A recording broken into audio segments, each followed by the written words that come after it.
Current session. I want to give you a couple reminders. So most of you are already muted.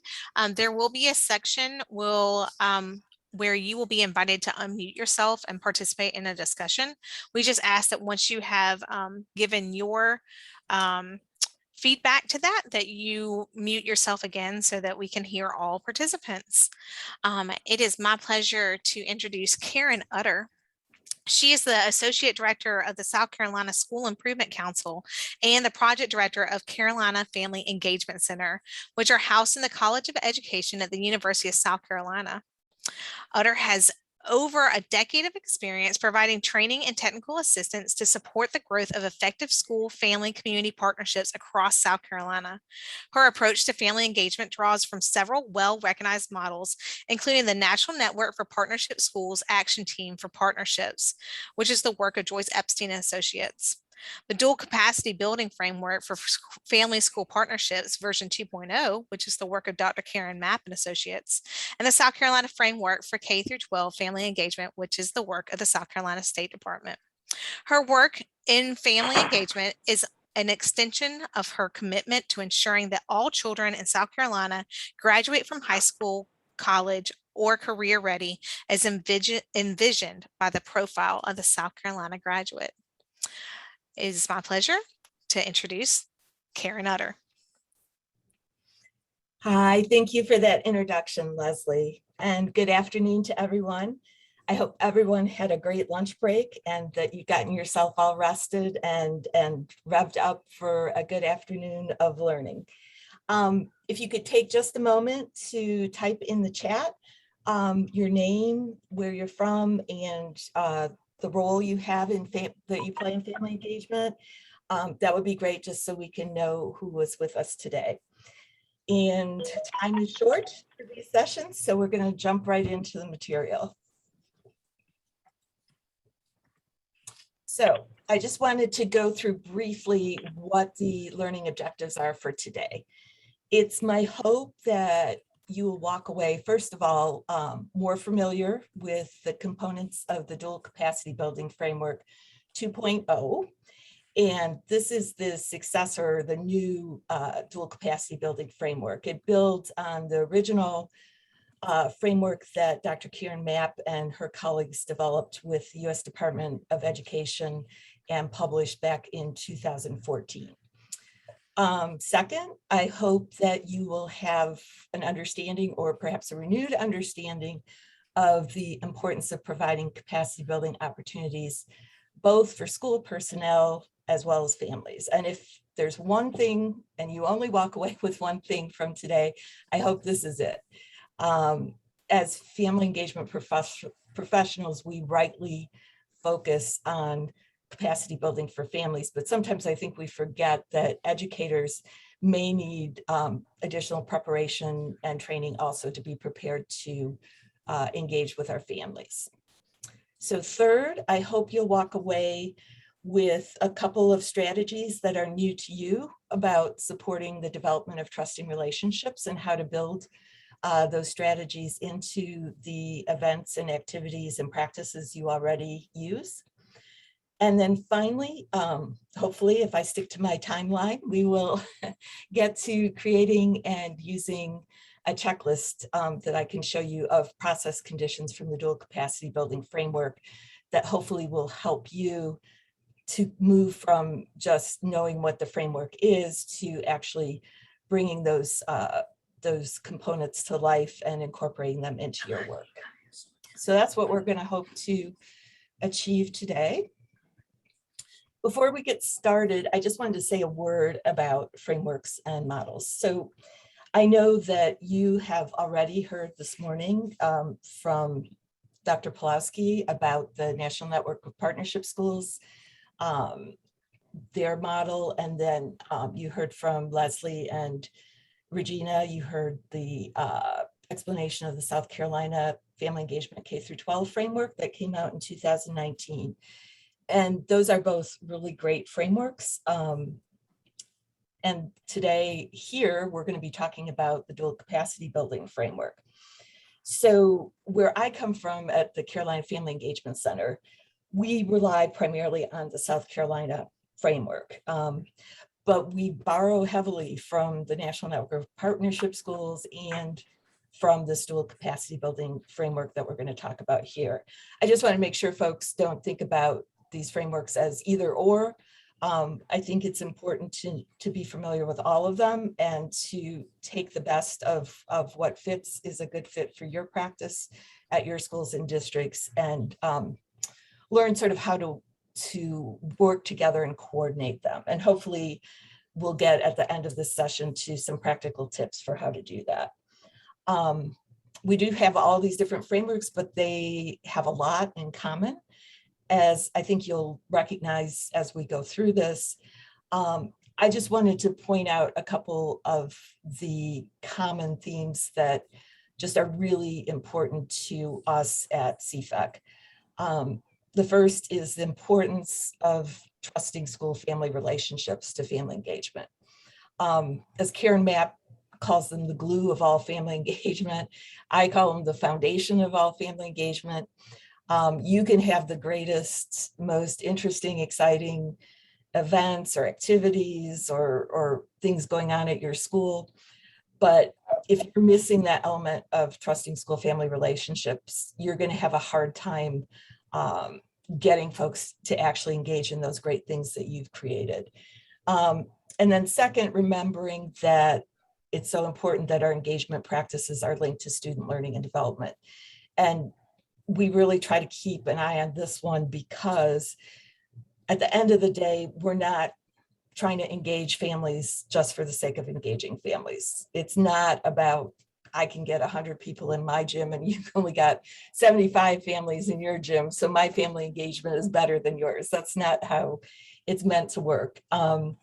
The whole point of what our work and what we're doing is to build capacity or the abilities of families to be able to effectively support their children and improve student learning and development, and to support school improvement in the school as a whole. So just always thinking about those two elements as being, for us at CFEC, the anchors of what we do in family engagement. Okay, so I'm going to ask how many of you are old enough to remember who Fred Astaire and Ginger Rogers were? Anyone want to raise their hand if they know who these folks are? Just to clarify, I am not actually old enough to remember them from actually watching them on the big screen when they were the hottest box office draws in the country in 1930s. But I did watch a lot of old movies growing up, and they were always I loved watching them glide across the floor. They were so in sync. They just seemed to move as one. And I always like to use this dance partner illustration to try and illustrate the importance of dual capacity building, what it is and why it's important. So I'm going to ask you all to close your eyes for a moment and imagine that we are all meeting in this session in person. And unfortunately, I know that takes a lot of imagining at this point, but imagine that we're all together in person and I called you up to the front of the room and said, I need you to dance the tango. Would you be able to do it? Why or why not? And I can't, I would ask you to put in the chat, but I can't really see the chat. You're welcome to put in your thoughts about that, but I'm just going to go ahead and kind of talk through it with you. So we'll use me as the example. So what would I need to be able to do what you asked me to do, dance the tango? Well, first of all, I would need some knowledge. I would need to know what the steps of the tango are. I need to know what it looks like when it's danced well. I need to know what the music is. So there's these elements of knowledge. I'd need to know some things about the tango, like what it is, before I'd be able to dance it for you up in front of the group. Second, I would, just if, let's say I had watched the tango a million times on television, I still wouldn't be able to get up and do it for you because unless I had the dance skills to be able to do that. So can I do a pivot? Can I do a slow walk? Can I do a hook step? Probably not. So even if I've seen someone do the tango and I know what the tango is and I know what the steps are supposed to be, unless I've developed those dance skills, I'm not going to be able to do this for you. And then there's confidence. Let's say I secretly taught myself how to dance the tango, but I've only ever done it at home. And now you're asking me to come up where I'm around other people that may know more about the tango than I do.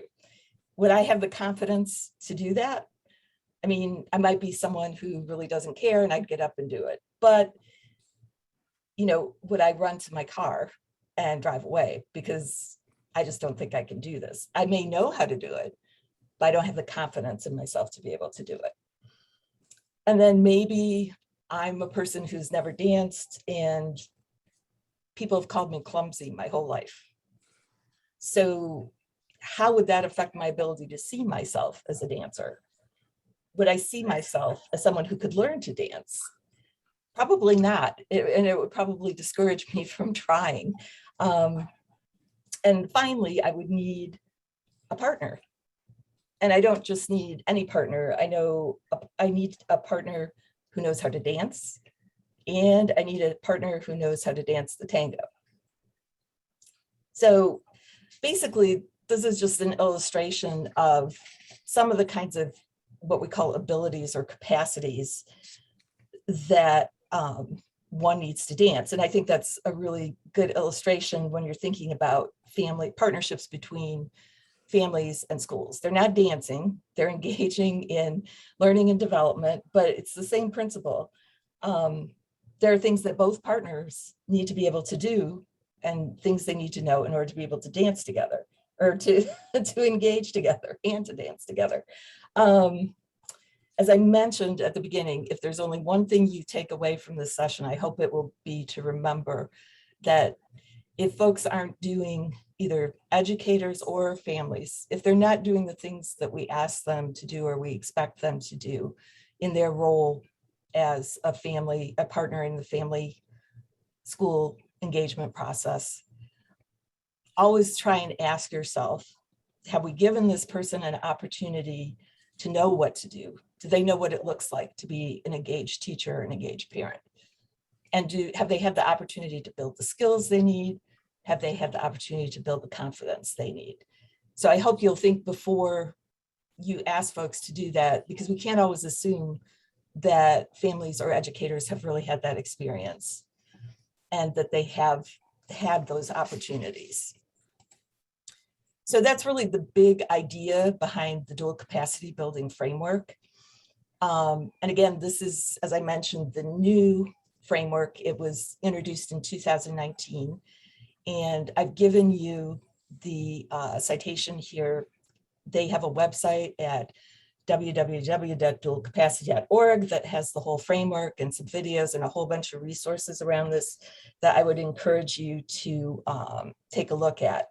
I'm going to show you like a 5-minute short video for Dr. Mapp, from Dr. Mapp, where she herself introduces the framework. But before I do that, I just wanted to make sure that, again, we're all on the same page about capacity building. So we're talking about, like the dance team, even if you have a partner that already knows how to dance the tango, you're not going to be able to get up and dance unless you've had that knowledge, skills, confidence yourself. And those are some of the capacities that Karen Mapp identifies as the types of capacities that are needed for effective partnerships. So I'm going to ask you to look at the video and then let me know what other types of capacities, in addition to knowledge, skills, and confidence, that Dr. Mapp thinks are important for effective partnerships. So let's take a look. Oh, and I apologize in advance for, I love Dr. Mapp's work, but her graphics are sometimes hard to read, but we're going to go through them one by one, so you'll be able to see them more clearly after the video. So primarily, it's about listening to her explanation. So here we go.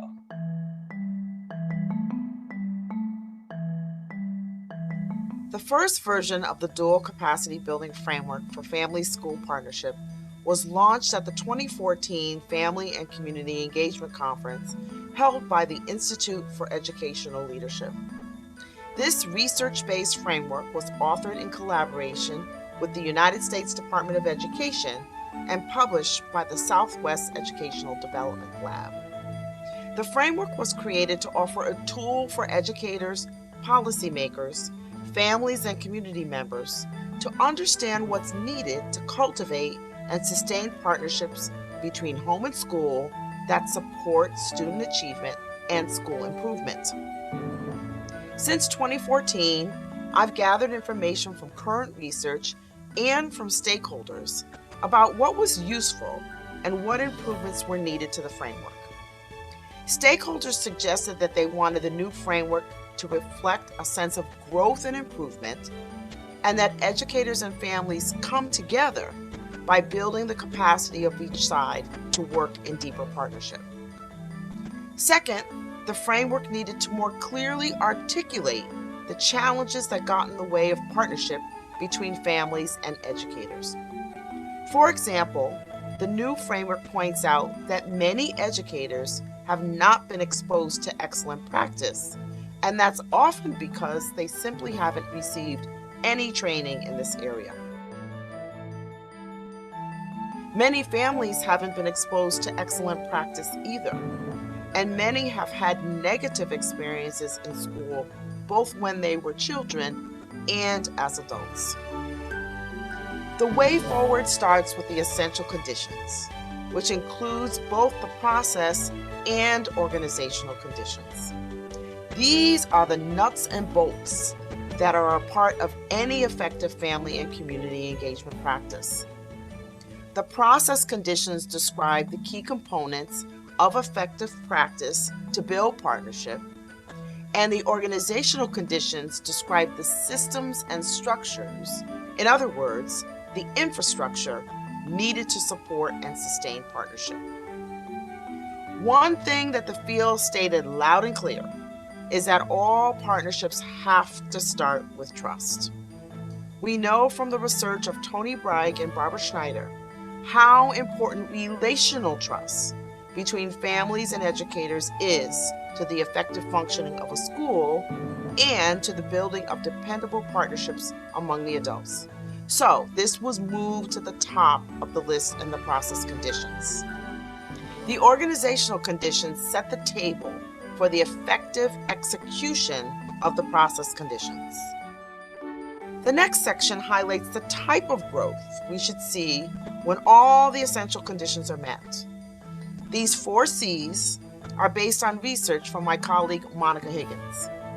We all hear that term capacity building, but what does it actually mean? We know it's important for both sides to improve their knowledge and skills to engage in partnership.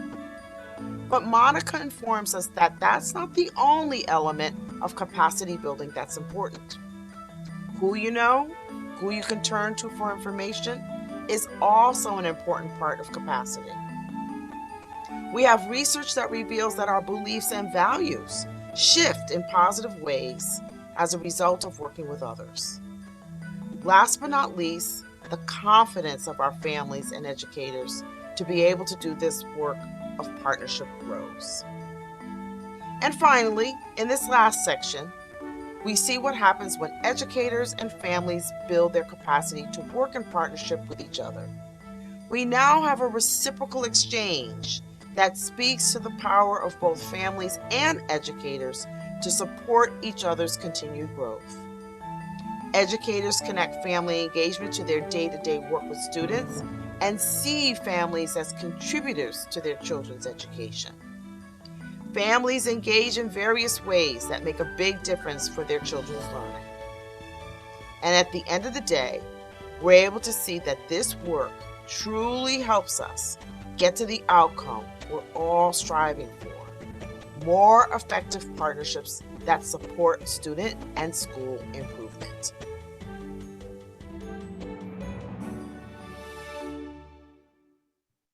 Okay.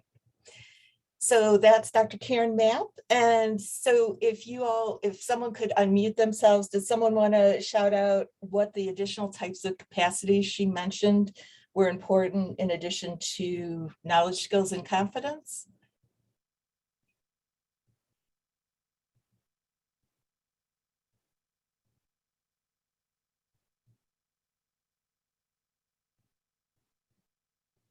not confident to answer.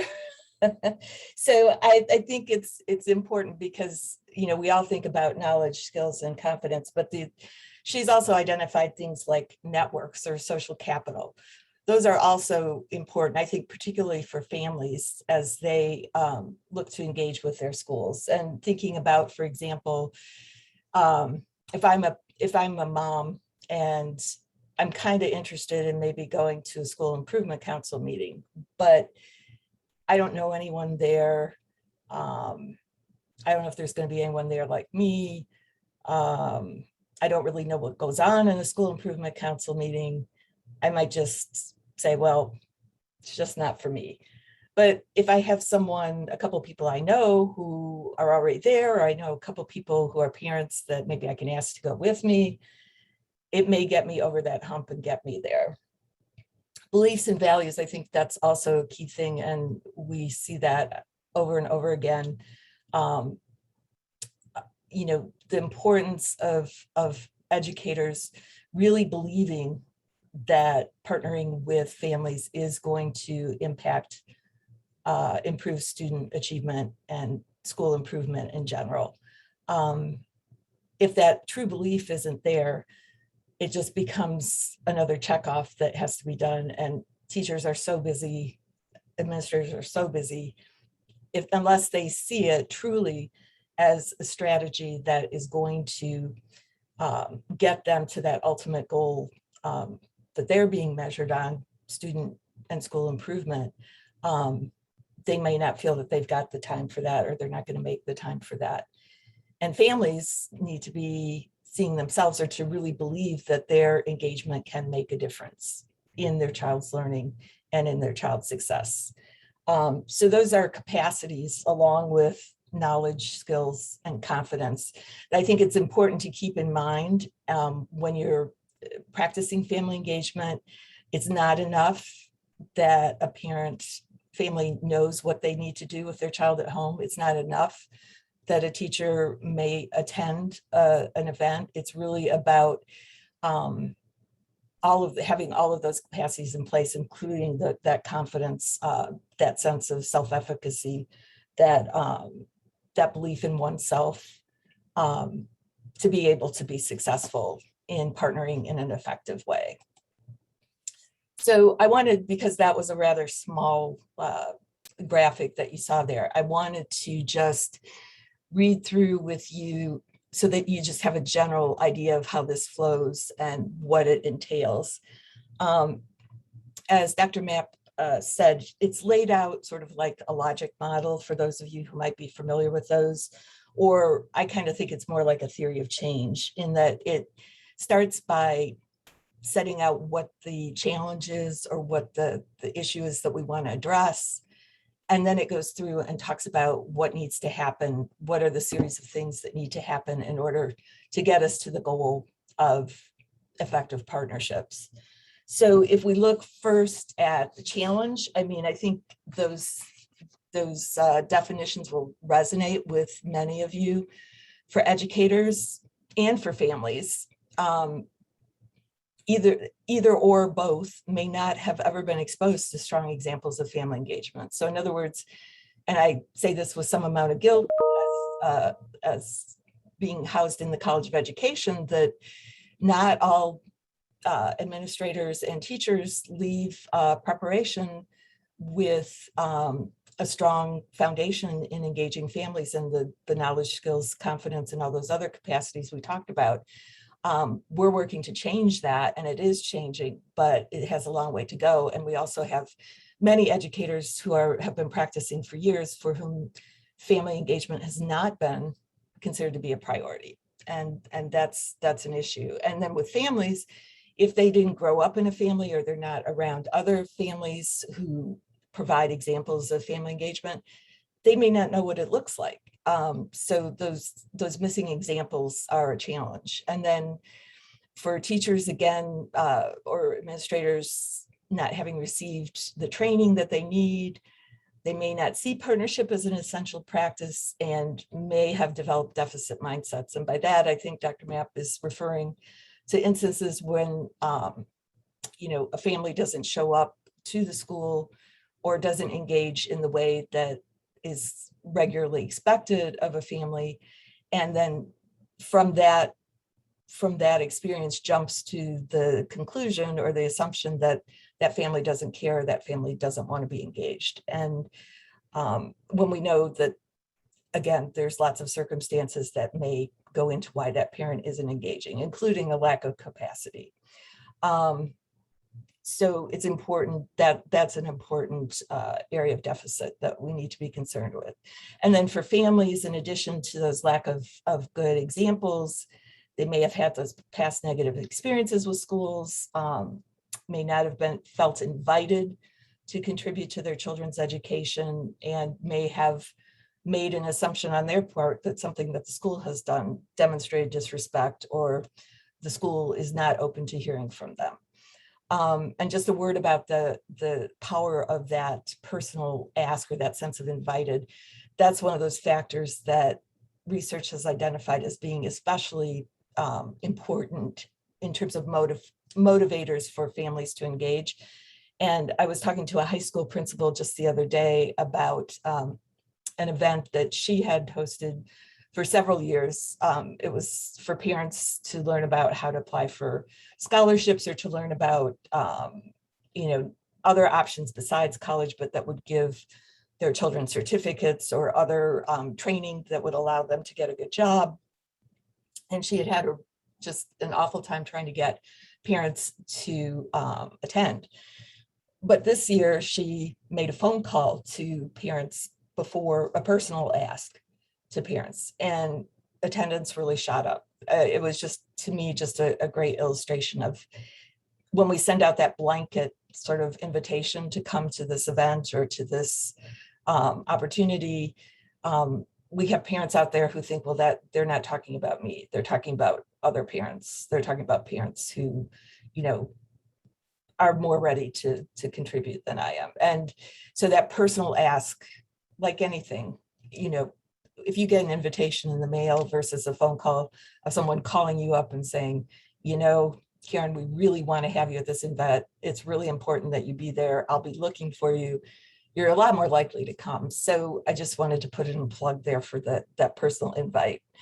So those are the challenges, or at least some of the challenges. I know there are more, but for the purposes of this framework. And so we move then into, as Dr. Matt mentioned, the essential conditions is what she calls them, but really they're kind of the school classroom level process conditions, or the way we do engagement. And then the organizational conditions, she's talking about sort of the infrastructure or the district level or school level, where we're looking at things on a broader level and trying to create conditions that are going to support that the formation of those individual effective partnerships. So starting with the organizational conditions, these have been around for a while. So systemic, integrated, and sustained.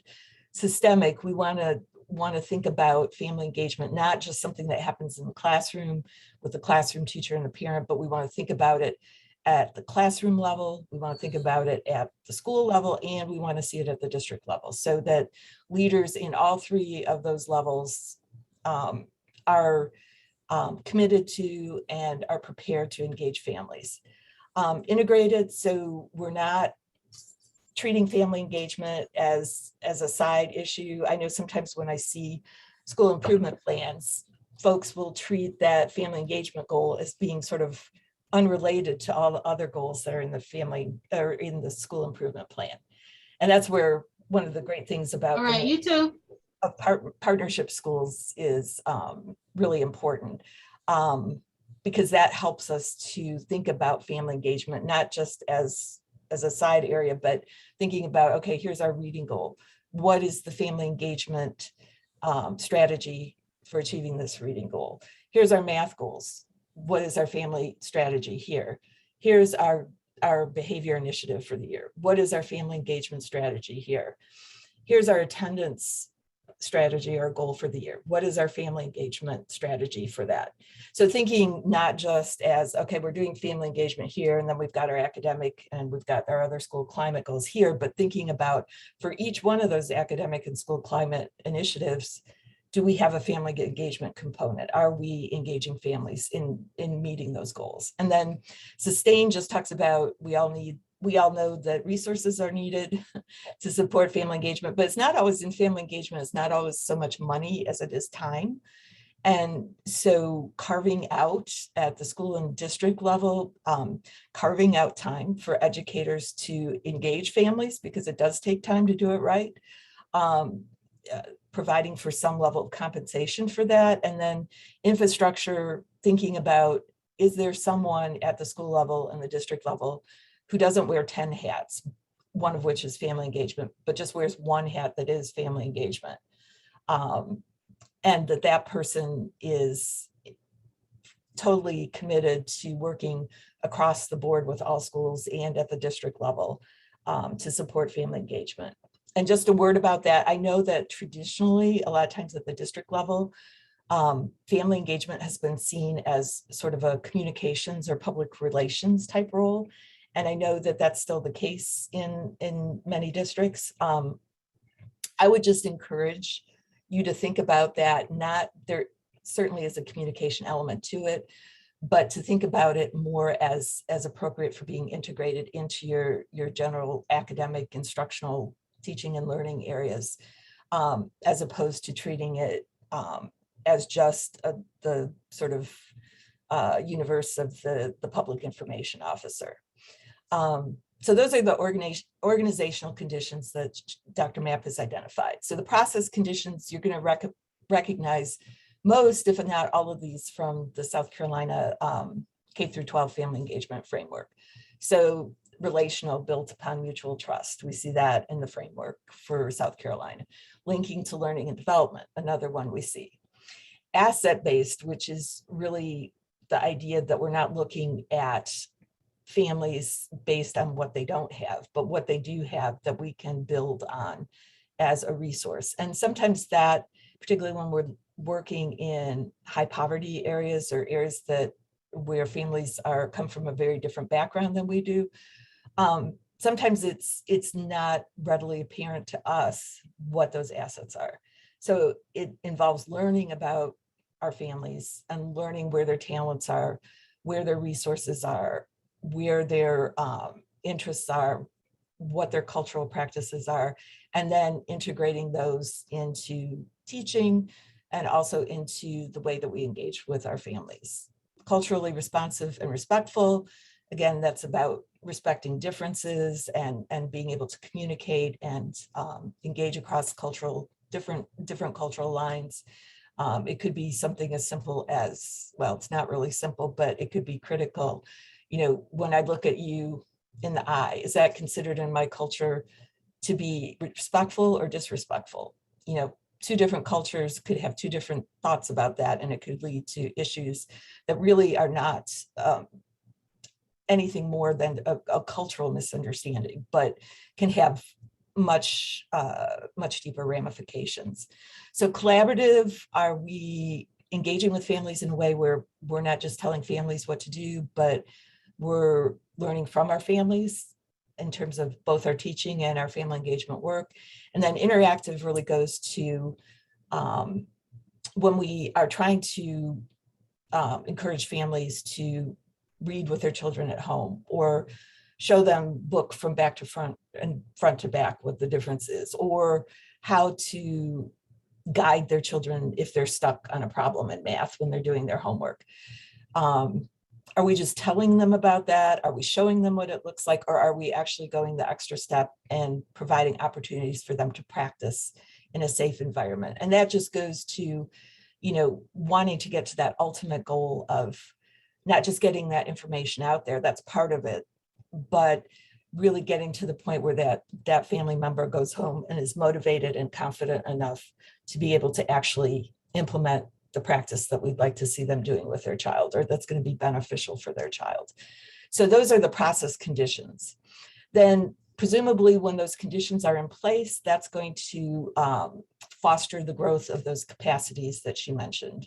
So knowledge and skills, connections, as we talked about, those networks, shifts in beliefs and values, and then self-efficacy or confidence. And then finally, when those capacities are built or in the process of growing, it's going to empower our educators to do things like connect family engagement to learning and development. And that's not only the teacher or the educator making sure that family engagement contains information about student learning, but it's also about taking what teachers learn about families through family engagement, incorporating it into their classroom instruction. Engaging families as co-creators. I wish we had more time to talk about that, but hopefully I'll try and say something about that in a moment. Honoring families' funds of knowledge. So what are the things they have to offer? Again, the asset-based approach, and then creating welcoming cultures in the school that are welcoming to all families. And then those capacities will enable families to engage in a number of roles, including being co-creators with their educators, schools, being supporters, effective supporters and encouragers in learning and development for their children, monitoring their children's progress, advocating for their children, and serving as a model for their child in terms of modeling the value that families place on education. And all of that leading to those effective partnerships that support student and school improvement. So that's sort of the big picture. I wanted to get through that at least once so that you have an idea of how this all flows together. A word about relational trust, and I won't spend a lot of time on this, but it is so critical. And I think a lot of times we know what trust feels like. We know when we trust somebody, but we don't always think about why it is that we trust that person. And especially if we're on the school side and we're trying to build that trust, thinking about what are the things that I can do or demonstrate to help foster trust with the families that I work with. So there's no universal list of elements of relational trust that everybody accepts. Different people have different components. This is the one that Dr. Mapp uses, and it's pretty standard. So thinking about, what builds trust, respect, showing respect. And so thinking about, am I seeking input and listening carefully to what all families have to say? Another element of trust is the person in your relationship feeling that you are competent. So am I demonstrating to my families that I am competent as an educator and that I'm honoring their role as good caretakers? Integrity, and I kind of think about this separately from reliance or reliability. I think reliability and integrity are sort of distinct, but I think they're kind of thinking about them together here, because the question they ask is, do I keep my word with families? And I think the corollary of that is, am I honest with families when I can't do something? It's so easy. I know for me, when somebody asks me something that they want, it's so easy to say, oh yeah, I'll take care of it. Or I'll get back with you tomorrow about this. And it's without really thinking through, can I really follow through? And sometimes it's more important than others, but I think when we're trying to build trust with families, keeping our word or getting back with families when we can't keep our word at that particular moment is really critical. And then personal regard. So do I show families that I value and care about them as people rather than objects? And I think what Dr. Mapp is getting at here is, do we think about parents as those parents or those people, or do we think about them as, oh, that's Mr. Smith and that's Ms. Jones, and we know things about them and we know what they're like and we see them as individuals. So I just wanted to put that out there as a reflection tool that you can use yourself or with other folks to think about, when we talk about trusting relationships, what are those elements of trust? Karen, Okay. I'm going to go ahead and let you know that it is Fine. almost 1:40, so you got about 5 minutes before question and answers. Well, I think I'll save this slide for the end because I would like to hear from folks. And then I just wanted to briefly go through this process conditions checklist with you, because I wanted to leave you not just with a picture of that big framework, but to give you an example of how you might think about using it. So this is a checklist that comes from one of Dr. Mapp's workbooks. And I have it cited here in case you're interested in finding out where you can get this. I've tweaked it a little bit, but basically, this is one way that you could use those process conditions we talked about, which are also, many of which are also in the South Carolina framework. So thinking about relational, thinking about linking to learning, thinking about asset-based, thinking about the collaborative and the interactive pieces. So I've created a hypothetical school called the Happy Days Elementary School. And so let's imagine, for example, you're doing a program on Muffins with Moms. We all know hopefully what Muffins with Mom is. So Muffins with Moms can be designed in different ways, right? But I would encourage you the next time you do either a family night or back to school night or Muffins with Mom or Donuts with Dad or one of those, maybe just go through this list and think about how could I build in some of these practices into my Muffins with Moms events. If I'm not already, I mean, some of you may already be building all of these into your events and your practices, and I applaud you for that. I always have to double check myself because it's easy to say some of these things, but it's not always easy to do them. So thinking about Muffins with Mom, how could we make it more relational? So maybe we, instead of having the principal lead everything and jump in, maybe we're going to have like a 10-minute introduction period where people turn around and talk to the person next to them. We make sure that we've got a principal and a couple teachers sprinkled in there so that some of the moms get to meet their children's teachers. Linked to learning and development. So will moms leave this event knowing more about what their children should know and be able to do? So maybe we think, well, we're focusing on fractions in these moms' kids' math. So let's talk about math and supporting learning around fractions as a little, it doesn't have to take up the whole time, but just some piece of it that gives those moms an idea of what's going on in math class. Asset-based, will this event build on and honor moms' existing funds of knowledge? Well, maybe, there's a mom in there that can deep fry donuts for you to bring, or maybe you're gonna base the math strategies to use at home on working with cooking and fractions, and maybe from talking to your moms that most of them really like to cook, and so that's a way of honoring their existing expertise in cooking and drawing it into what they're doing with their children. Being culturally responsive and respectful, could we decorate the place where we're having with Muffins with Mom with famous mathematicians and making sure that we have representatives up there from all of the diverse cultures and races that are represented at our school? Collaborative, are we going to give moms and teachers, principals an opportunity to learn from each other? Maybe there could be a 5 or 10-minute session where moms they give teachers information about, well, these are the problems I see at home with my children's math, or my child really hates math, talking about what are the attitudes of teachers could ask, what are your children's attitudes about math?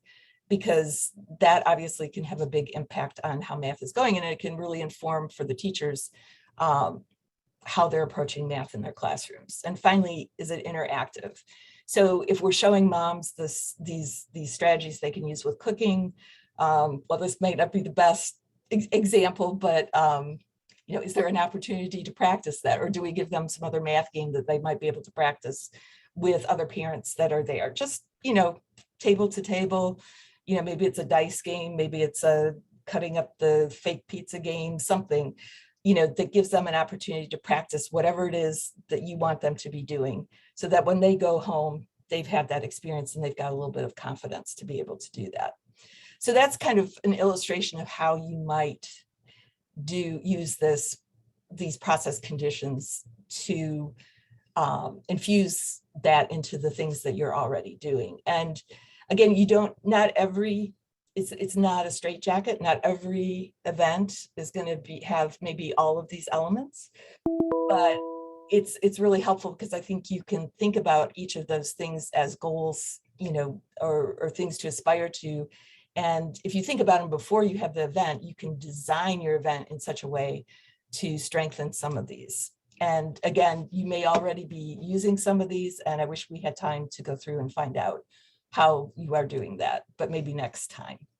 And then because I know this is the last slide, since I know many of you use the National Network of Partnership Schools Action Plan for Partnerships, I just recreated a very abbreviated version of one just to illustrate how you might think about the dual capacity building model if you're using NNPS. So here we've got a school who has chosen a goal from their school improvement plan that every third grade student will be reading at grade level by the end of the school year as measured by SC Ready scores. And then they've chosen 2 activities, one type communication, one type learning at home, family literacy night, and biweekly communication to parents on child's reading progress. So there are a couple of ways I think you could use those process conditions and those capacity building, those capacities that are listed here. And one of them might be to do what we just did with the muffins and moms. And when you're thinking about what needs to be done for each activity or how it's going to look, thinking again about that checklist with all the process conditions to see if you can incorporate those into your family literacy night or into your communication with parents.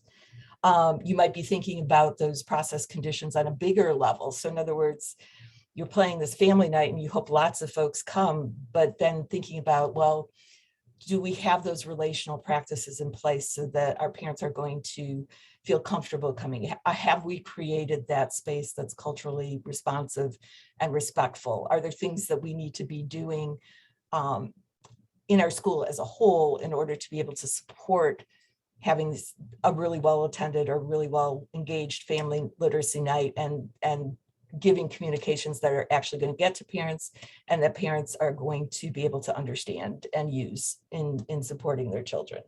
But the big piece goes to the thing that I hope you walk away from this session with, which is asking the question when you look at this, okay, this is really geared towards what activities and capacity building that families are going to engage in.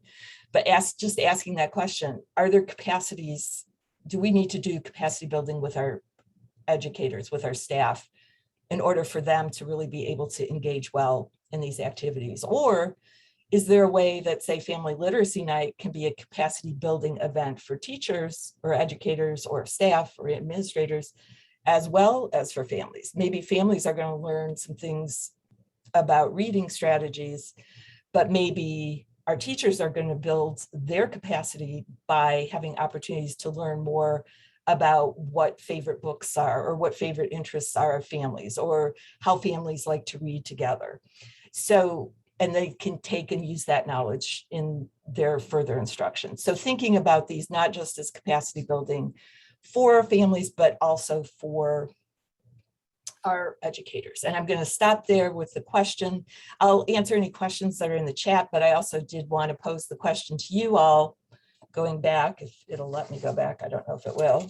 Oh, it will. So I'd love to know if there are any relationship building strategies that you all have used that were effective and why you thought they were effective. So I'll end there and I'll take either responses to that or any questions that were in the chat. Sure. There's no questions in the chat. The only thing is that they have asked for a copy of the checklist that you shared. Oh, okay. I'm going to send that to Regina right after the session. Perfect. So they will have, and I'll send it in Word so that it can be edited and stuff the way that you would like to use it.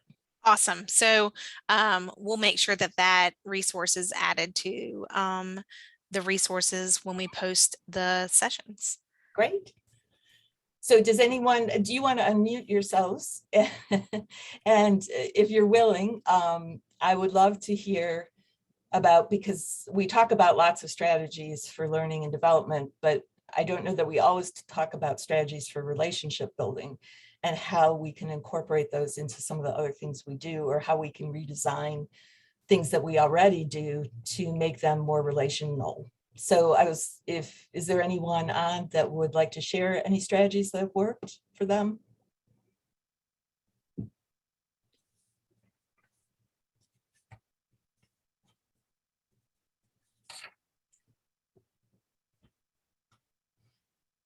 I mean, one thing that I think about is the back to school nights. You know, those can, especially if they're an all school back to school night, those can be pretty intimidating. And I know from personal experience, you stand in line for like a half an hour to say hello to the teacher, and that's about it. So maybe rethinking how you structure those back to school nights, if relationship building is going to be a part of that model for you. Maybe there's just a lot of information you need to get out at once, and this just isn't the best opportunity for doing something relational. That's okay. But if you want to try and adjust it, I mean, some of the suggestions that I've found have worked have been either to have the back to school night staggered so that it's different for different grades, which I know is a problem for kids or for families who have kids in multiple grades, but then maybe there's a way to have a staggered schedule, or so that some parents are coming in a little bit at a time and they don't all get, all get in a line and nobody gets to talk. Maybe doing a personal invitation phone call or note prior to make sure that that parent feels invited, or maybe doing a pre or during the event family survey to find out more about your families. Those are some of the things that I think about that you can think about. Or is this an opportunity for parents to get to know other parents? I went to one family night where they did a scavenger hunt where you went around and they had questions about different things that your child was learning, and they had different artifacts up in the classroom that you had to go find and look at.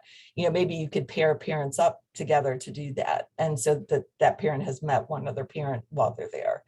Those are some of the things that I think about in terms of relationship building. And then there are some bigger events like, for example, parents and teachers talking together, where you may have a day-long event where parents get a chance to talk to parents, teachers get a chance to talk to other teachers about what the hopes and dreams are for their children.